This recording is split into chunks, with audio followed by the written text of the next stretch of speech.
All right. So welcome to our last video for the ecology module. In this last video, we're going to finish up talking specifically about community ecology and kind of tying everything together that we've talked about with the first two modules.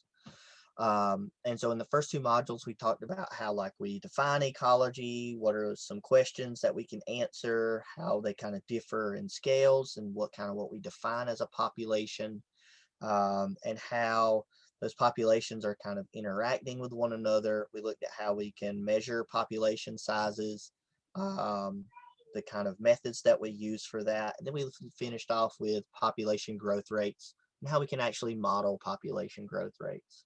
So now we're going to take our conversations about populations and put kind of all populations together that are living in one area, which is a community, because we know that populations don't live in isolation.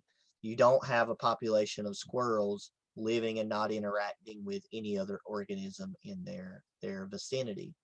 And so all of these interacting populations that live in one location makes up an ecological community.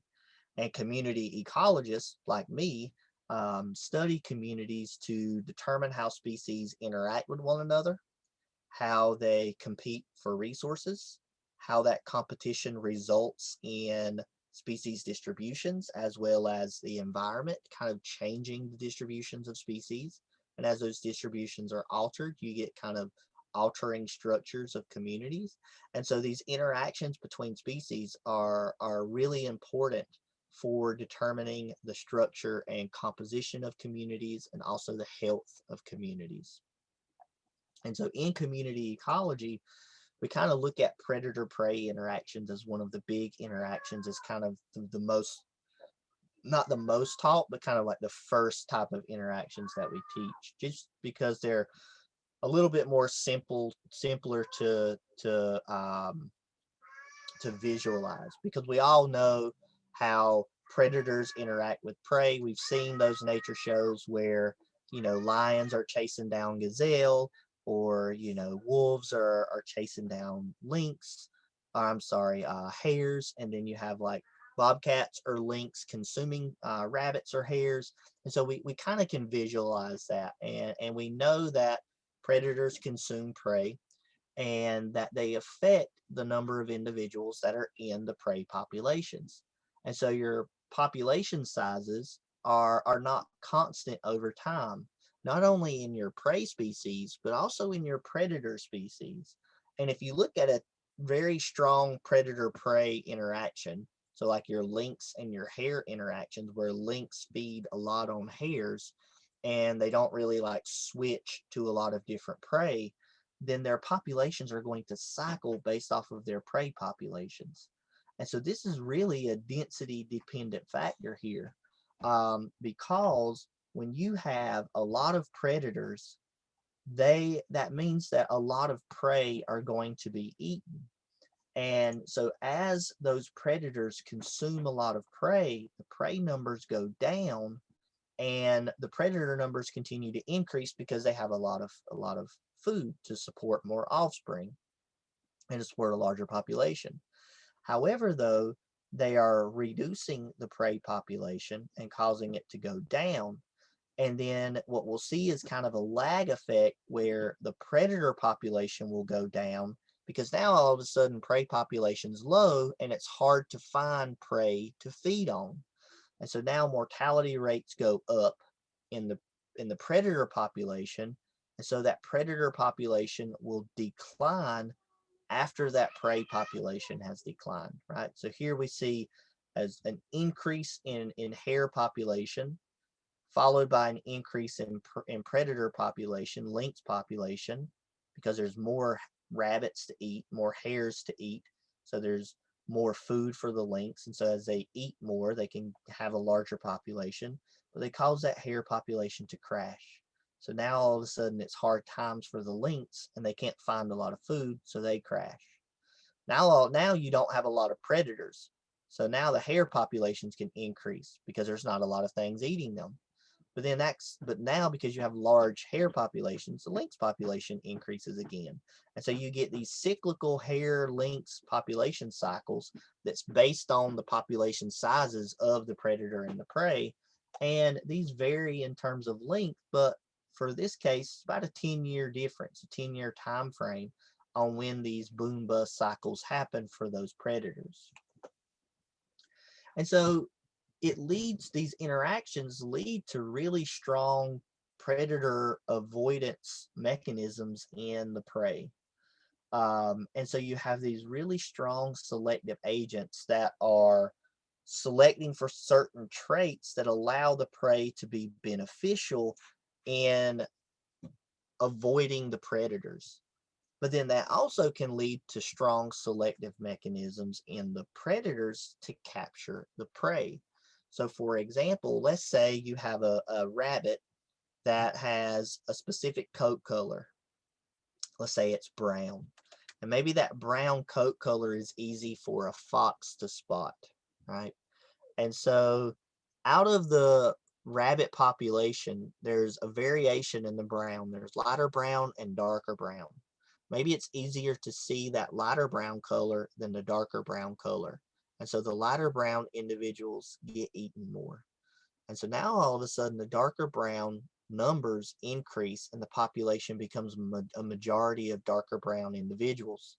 That's hard for the foxes to see. But there are a couple of foxes that can see those dark brown colors really well, so they do better.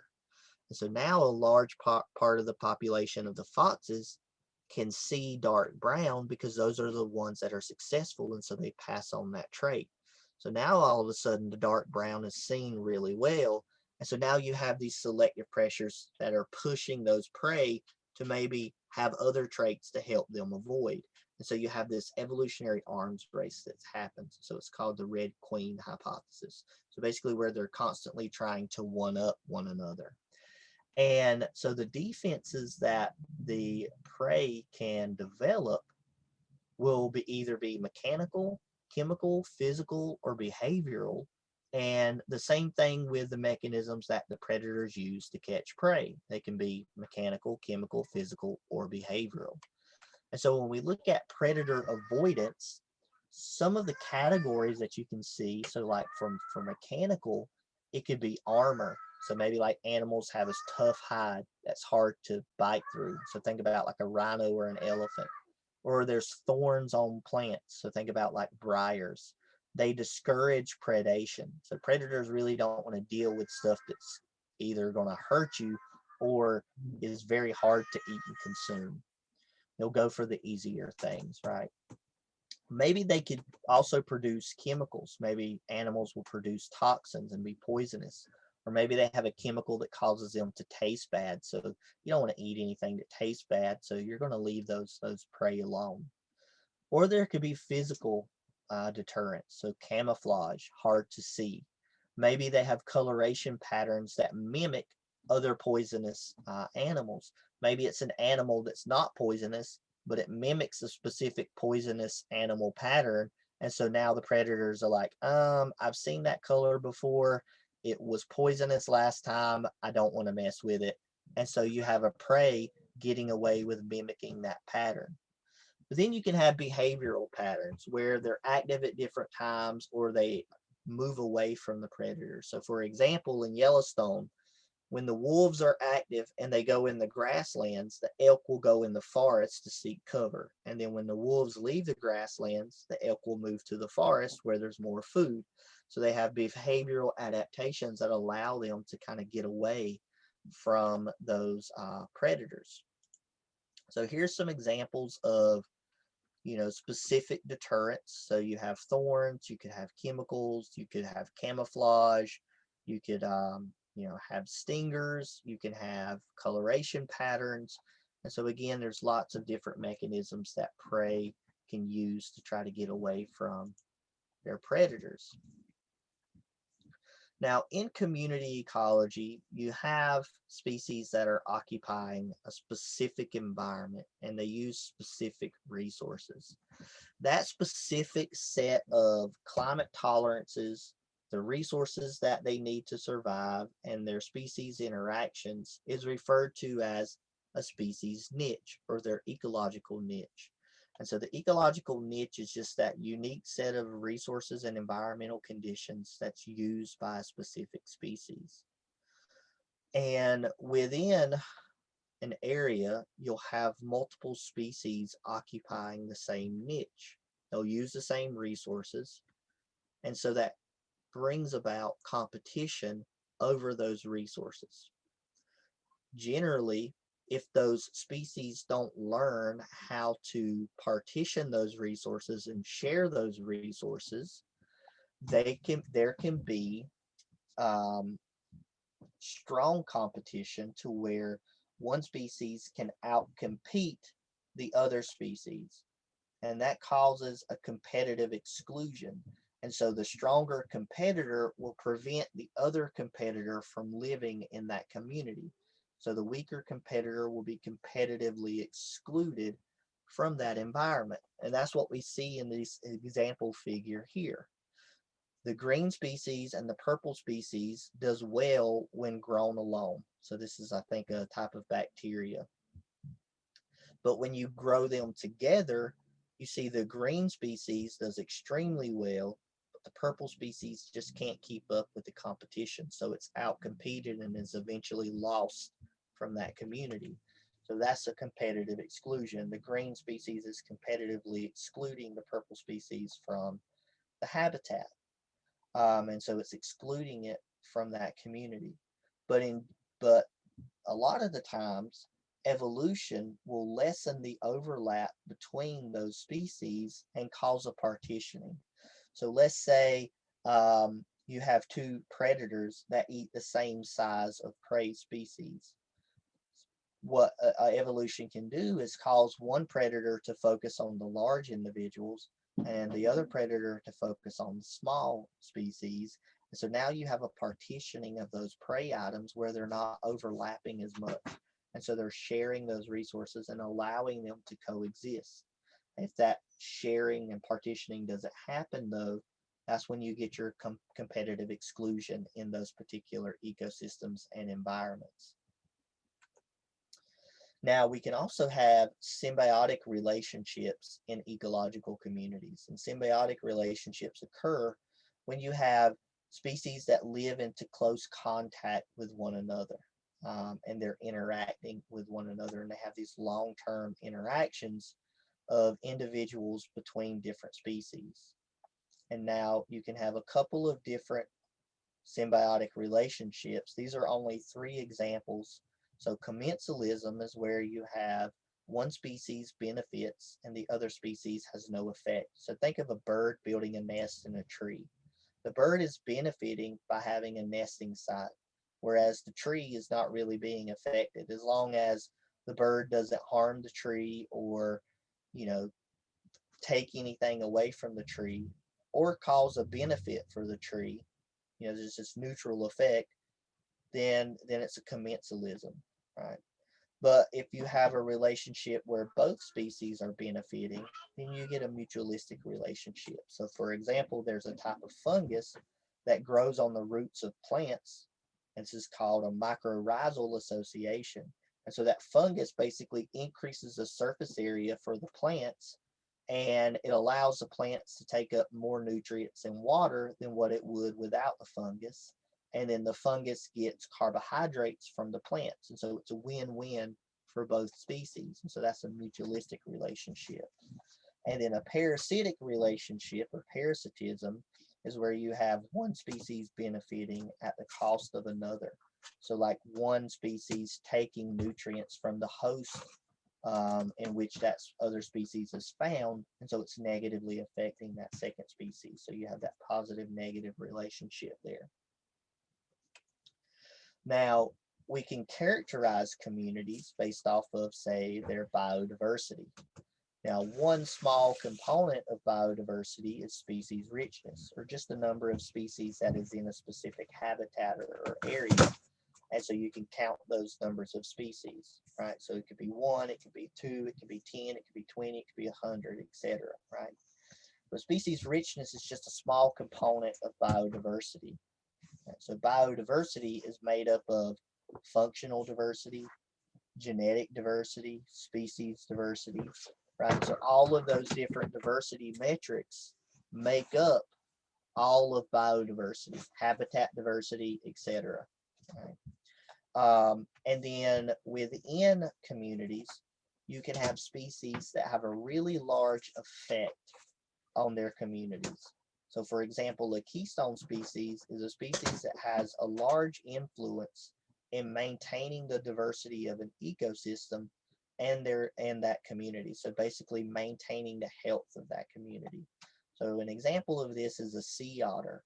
So a sea otter eats sea urchins and sea urchins eat kelp that's shown in this above image. Now, in the early 1900s, late 1800s, sea otters almost became extinct because of the fur trade. And so when the sea otter populations went down on the coast of California, the urchin populations increased and the kelp forests were getting decimated. And so we were losing kelp forests off the coast of California. But now when there was a moratorium put in place saying that you can't kill sea otters anymore, sea otter populations rebounded. Sea urchin populations decreased because now the sea otter populations were keeping them in control, and now your kelp forest rebounded. And so now we have pretty healthy kelp forests across the coast. Another example is a sea star, so a starfish. Starfish eats specific mussel species that are shown here, and so it keeps those mussel populations in check. So when the sea stars are present, you have lots of different species occupying the rocky substrate. So you can see mussels, you can see barnacles, you can see algae.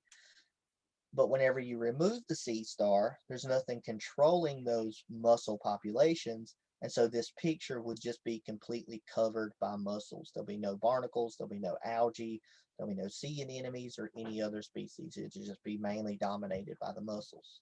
But when those sea stars are in place, you have a really diverse and healthy ecosystem.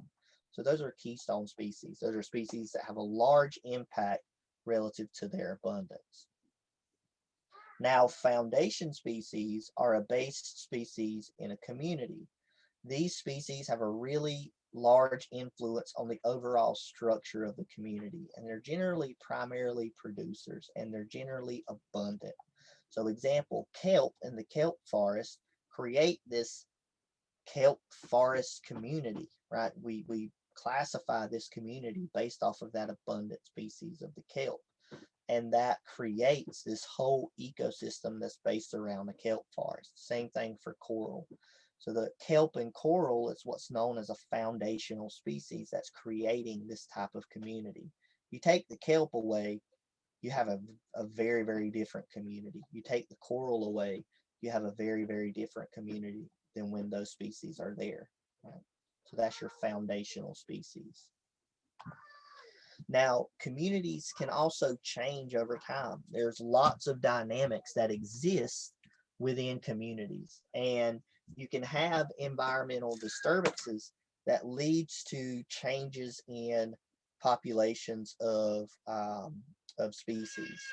And what we see is two different types of succession related to these disturbances. And so succession is where you have an appearance and disappearance of species in a community after you have a severe disturbance. So a disturbance will remove species out of the community, and then you'll get new species to appear depending on the severity of that disturbance. Now, you can have two types of succession. You can have primary succession and you can have secondary succession.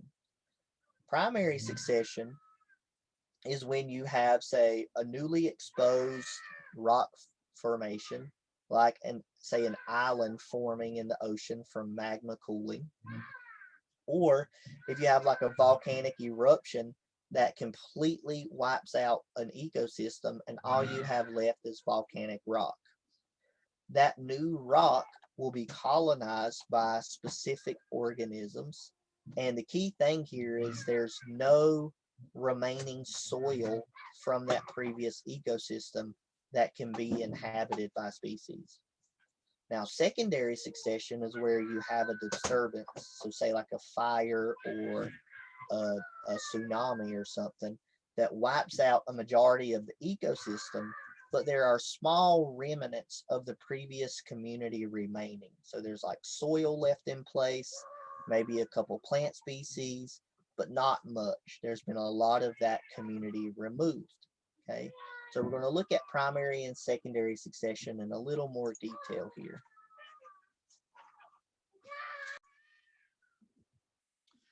All right, so primary succession. Right, so primary succession again comes whenever you have like new landform. So say like a volcanic eruption, and you have no soil that exists on the landscape. It's just this rocky environment. You'll have what's called pioneer species to come in and colonize. These pioneer species are species like lichens, succulent plants, mosses that can live in these extreme environments and that can live on these rocks that have been formed in this new habitat. And these species will break down the rocks, it'll break down the hardened lava into soil. And so it actually creates these soil forming processes.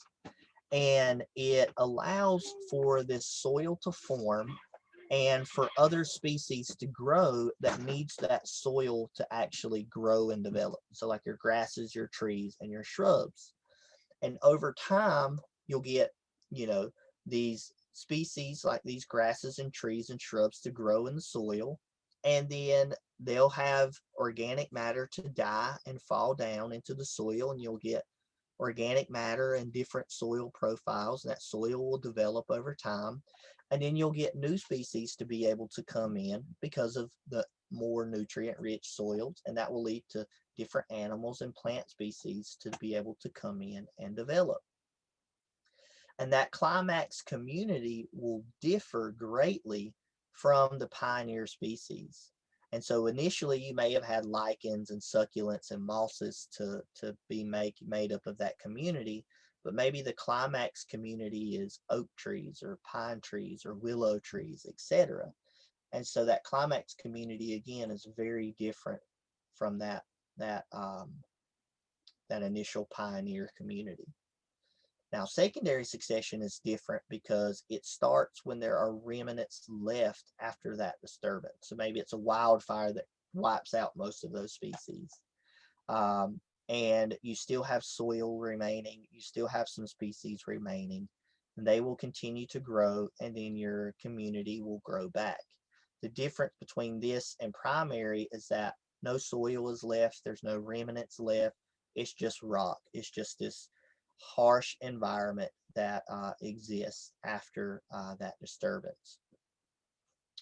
All right, and so that does it for our discussion on communities and community characteristics. And so this is a very brief discussion of ecology and community ecology.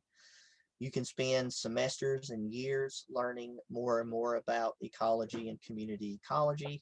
But this is just kind of, again, a brief overview for this class. And so that does it for the ecology module. So this is the last video. And so with that, I hope you have a good rest of your time in this module. Make sure you complete all the assignments, and we'll see you in the next module next week.